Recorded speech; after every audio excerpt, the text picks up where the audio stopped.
So, for the last year plus, I've been wearing this outfit. I deliver in almost every grocery store in town. And I've been going in and out of every grocery store since before the pandemic and all during the pandemic, and have wore this outfit as a precaution for myself and for others during the whole entire time.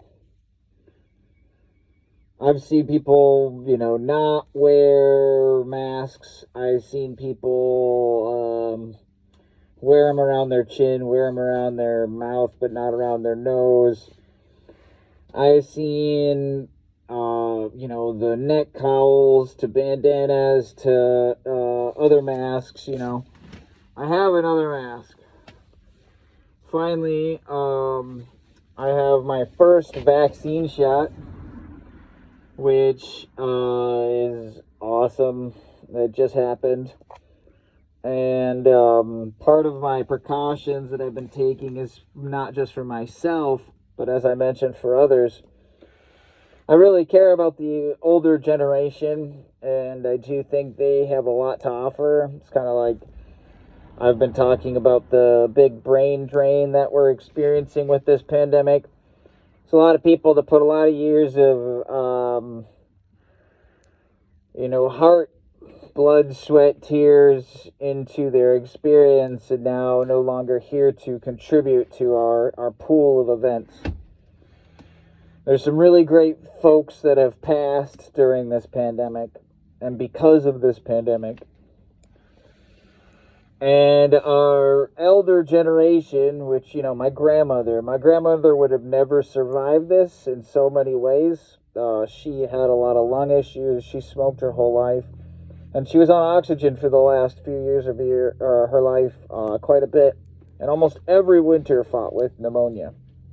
So, in the end, I don't think she would have survived this. And then I've had friends that I did lose. I lost a friend in the Christmas time. It was somebody that took vitamins, took the virus seriously, had a little bit of a little bit overweight, but not like, not a lot, and had a little bit of asthma, and never really had anything take him down like this virus did. And he was in the ICU for about 35 days, I believe.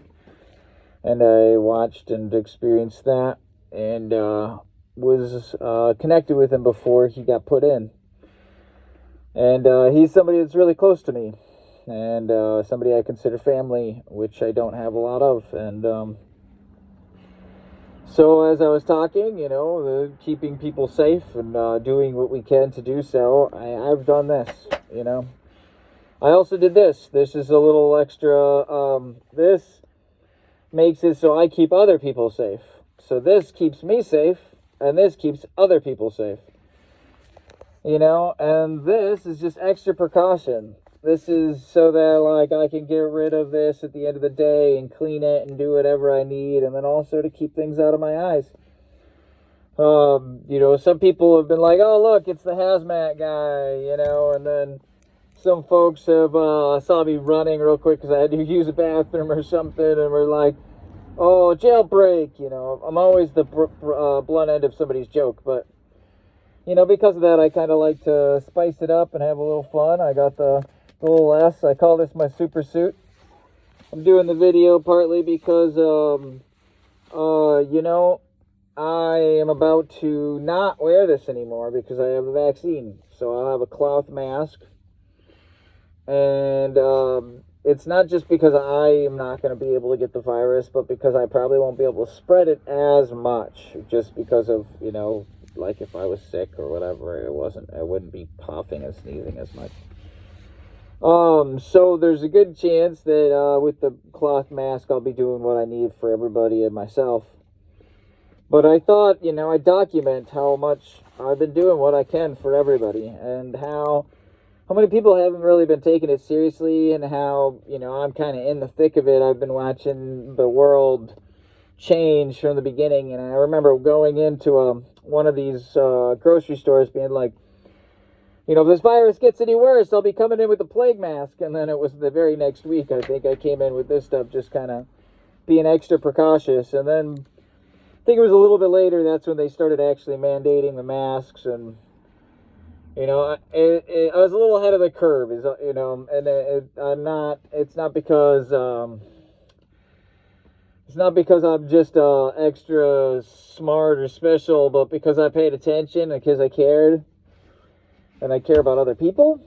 And, I right away I saw the infection rate of this disease as to be the one of the solid points to take it seriously. And a lot of other people did too. And then, we have the other factors of, like, when it does hit you hard, it hits you hard in ways that, like, we can't take care of on a mass scale. And to watch the ICUs do what they do or have done, and watch people not take it seriously, and watch my friend die and and have other people not take it seriously, and have people talk about survival of the fittest, or herd immunity, and it's like the idea of mutations and contagion doesn't make sense to them. They don't understand what it means to be in a pandemic and what it means to be in a modern world that helps kind of cause that pandemic. We're going to be exasperatingly more so in these situations, it seems. And when it happens, we have to take it seriously, or we will regret a lot of the factors. And I do hope some people do, regret some of their stupid behavior. I don't regret wearing this mask. I don't regret wearing this. It's been hard work. I've worked for many hours in this fucking thing. And, it's not fun. It's not enjoyable. It's not natural. It doesn't make I'm already an awkward person, so it doesn't make it any more or less awkward. I haven't took a break today, so I took this break as a way to document, some of this before it's gone. I think it's funny that I can do this. You can still see a little emotion in there when you look at me. I think that's important. People are like, no humanity. And I'm like, yeah, there's still some. I'm pretty, outspoken in certain ways. And, yet, like, I try to be cautious in that sense. I'm not trying to, step on anybody's toes or cast shame or blame, but I want people to recognize their own responsibility and integrity and choice in this matter.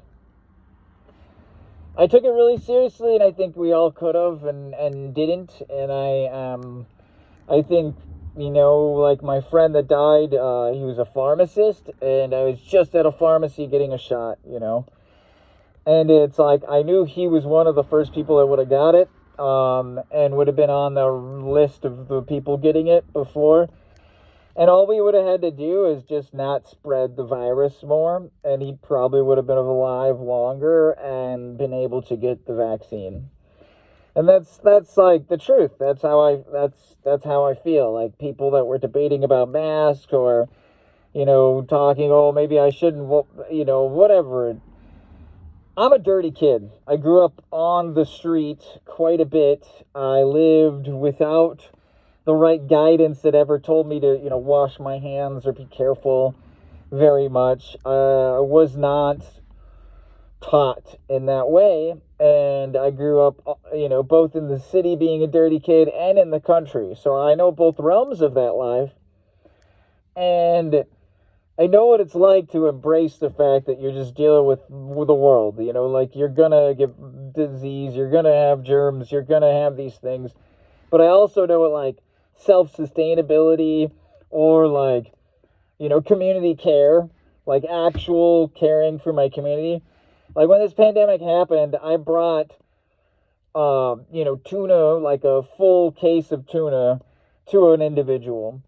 During this whole pandemic, I've been delivering food to all of the stores and helping feed the West Coast as much as possible and caring about it. And as much as possible, like in an integratable way, like we do organic food in glass jars, and I've done it in this super suit, and I've, somewhat felt like a fool, somewhat looked like a fool, but also, like, felt like I was taking it seriously and, like, really being responsible. I knew most of this whole time we were going to hit that 500,000 mark, and we did. I mourn for those deaths often and still haven't had the time or the space to really get to grieve the way I feel is appropriate.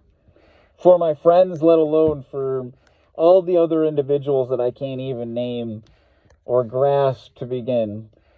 Plus, to even imagine how many of the minority communities have to deal with this even worse, when in some ways I have intersectionality with them, but still know, like, for instance, having the vaccine has made me above the curve.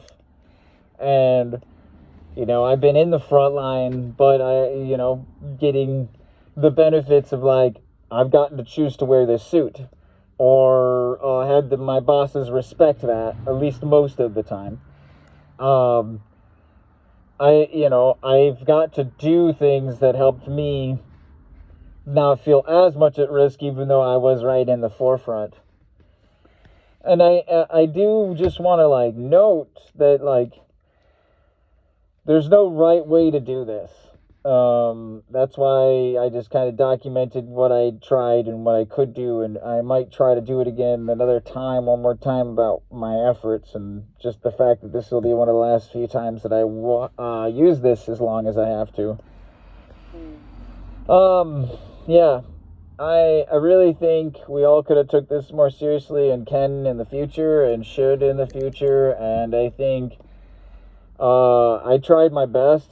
I often go back to the fact that I'm pretty shocked that I can watch people that are like nurses and educated individuals, and I think it goes back to entitlement. People that are so just damn entitled that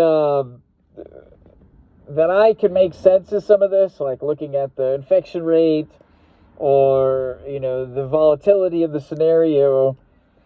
Take it seriously for our elders and our people at risk, our immune compromised, and let alone the minorities that are also, like, at high risk of all of the factors of this scenario. And take all that into account and, like, watch all these very entitled, like, supposedly educated, well-off, people that have lived in decent environments just be like, fuck you, I'm not going to wear a mask, or I don't care, or I don't think it's real, or I'm not going to take it seriously, or I'm not even going to inform myself enough to have a solid opinion, but yet have an opinion about, like, what I'm not going to do, or what I should do, or what you shouldn't do. And then, or maybe even spit some false rhetoric, like,